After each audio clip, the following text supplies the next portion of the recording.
السلام علیکم روہت صاحب، کیسے ہیں؟ خیریت سے ہیں آپ؟ جی سر خیریت سے ہیں، ٹھیک ہیں آپ؟ جی شکر ہے الحمدللہ۔ کہاں سے کال فرمایا آپ نے؟ وہی جالندھر کا ہے نا؟ امرتسر سے امرتسر نہیں، امرتسر سے انڈیا سے۔ اللہ آپ کو جی بہت عزت دے، حکم کرے میرے بھائی۔ جناب جیسے پچھلی بار آپ نے کوئی سوال کیا تھا پچھلے ہفتے، میں نے کہا تھا میں دیکھ لوں گا، وہ کون سا سوال تھا آپ کا؟ جی وہی تھا کہ حضرت عائشہ کے بارے میں جیسے تھا کہ مطلب کہ ان کو طلاق نہیں ہوئی یا مطلب حضرت علی نے ان کو کچھ کہا نہیں، آپ نے کچھ ریفرنس دیے تھے اس میں، اس میں ایک آپ نے ریفرنس دیا تھا طلاق کا، جو حضرت علی نے ان کو طلاق دے دی تھی، اپنے شیعہ کتب میں سے دکھایا تھا۔ تو اس میں میں نے بعد میں دیکھ رہا تھا، تو مجھے مطلب کہ مجھے ایک چیز پوچھنی تھی کہ جیسے مطلب کہ ایسے خلیفہ کو اختیار ہوتا ہے کہ مطلب جیسے رسول اللہ کا یہ مطلب کہ شریعت کے انوسار تو دیکھا جائے کہ ان کا حق تھا رسول اللہ کا ان کو طلاق دینا کا، تو حضرت علی ایسے کیسے دے سکتے ہیں طلاق ان کو؟ تو وہ حدیث میں نے دکھا دی تھی کہ علی علیہ السلام کو رسول اللہ صلی اللہ علیہ وسلم نے اختیار دیا تھا،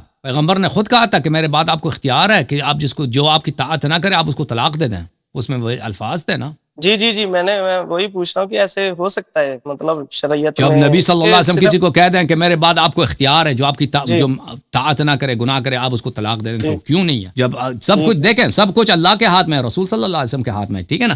رسول صلی اللہ علیہ وسلم اگر اللہ کی جانب سے حکم لائیں کہ نماز 2 رکعت آپ نے پڑھ، 2 رکعت ہی ہوگا نا، 3 تو نہیں ہوگا نا، 1 بھی نہیں ہوگا، 2 نہیں ہوگا، 3 نہیں ہوگا، 4 نہیں ہوگا، 2 رکعت ہوں گے، ٹھیک ہے؟ جب رسول اللہ صلی اللہ علیہ وسلم نے کسی سے کہہ دیا، فرما دیا کہ آپ کو میرے بعد اختیار ہے کہ آپ جس کو چاہیں آپ طلاق دے دیں، تو ختم بات ہے، پھر اس کو اختیار ہے نا۔ آپ یہ تو سوال نہیں کر سکتے پھر کہ کیا نبی صلی اللہ علیہ وسلم کیا کسی کو ایسا اختیار ہو سکتا ہے؟ نہیں ہو سکتا، جب اللہ اور رسول نے دے دی تو بات ختم۔ ٹھیک ہے، میں صرف پوچھ رہا تھا خالی ایک میں نے پوچھنا تھا متا کے ریگارڈنگ ایک چیز پوچھنی تھی۔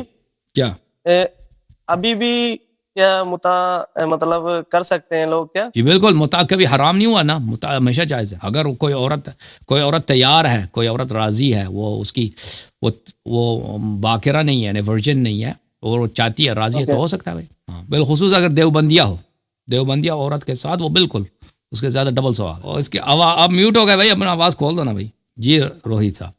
جی جناب، مجھے ایک سوال اور پوچھنا تھا کہ رسول اللہ صلی اللہ علیہ وسلم کو جب زہر دیا گیا، کیا تب ادھر حضرت عائشہ بھی موجود تھی؟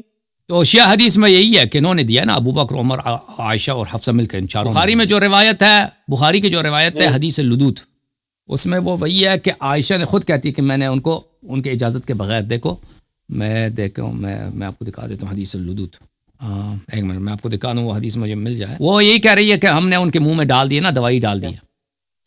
اور یہ اہل سنت میں بھی ہے؟ ایک منٹ میں آپ کو دکھا دوں، جی ہاں بخاری میں یہی روایت موجود ہے۔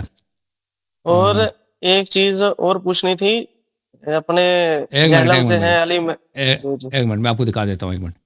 وہ بخاری کی حدیث وہ یہ ہے میرے بھائی، جہلم والے کبھی پوچھتے ہیں آپ سے۔ ایک منٹ، موسم کیسا ہے امرتسر کا آج کل؟ صحیح جا رہا ہے سب کچھ؟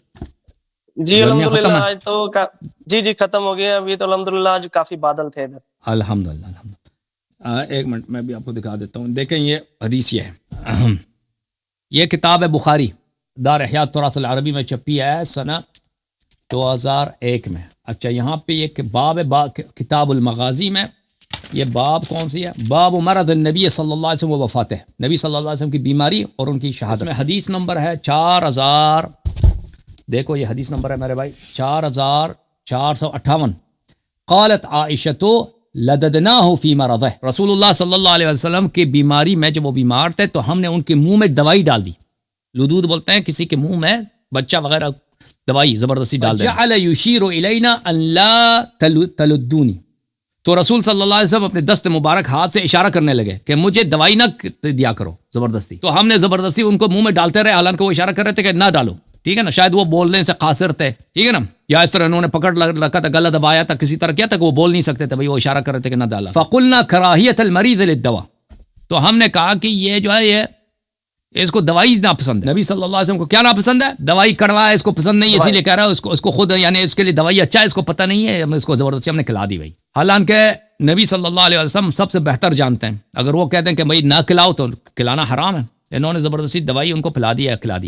فلما افاق قال لهم الم انهكم ان تلدونی، جب ان کی حالت بہتر ہو گئی تو انہوں نے کہا کہ میں نے تجھے منع نہیں کیا تھا نہ کھلایا کرو، نہ میرے منہ میں نہ ڈالا کرو۔